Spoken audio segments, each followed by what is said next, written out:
the Eipel Valley. This particular valley is a figment of my imagination, designed for my Napoleonic war games. But I'd like to take you for a quick tour across it, so that as you follow, hopefully, battles, some of the landscape will seem familiar to you. This big bridge comes across a river called the River, and it comes from a town called Avignon. The road is called Riverview Road because it follows the river all the way down past a small village with a pub and stables, a cemetery outside the town, and a church on the hill with a little fete going on beside it. Down here we have a farmer ploughing his field, a small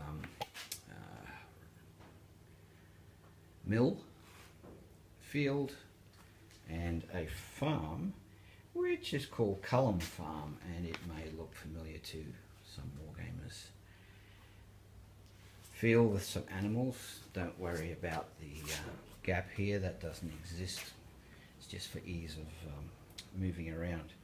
Now, coming out of this hilly terrain here, the road leads to a town called Kenenstein, and this is a natural choke point for armies approaching or leaving.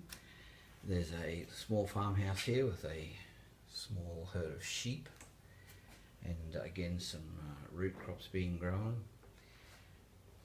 There's another little house owned by some rich person. They've got a nice hedge around it, and they probably own this windmill over here crushing grain. As we move along here, we see the road divides and heads out of town. This road here becomes the Van Waar Road, and there's a residence here.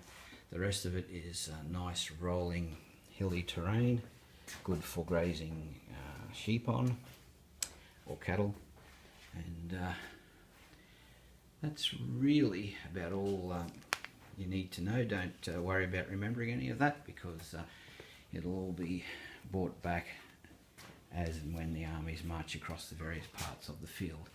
But that's the Eipel Valley, and that's where my wargaming takes place.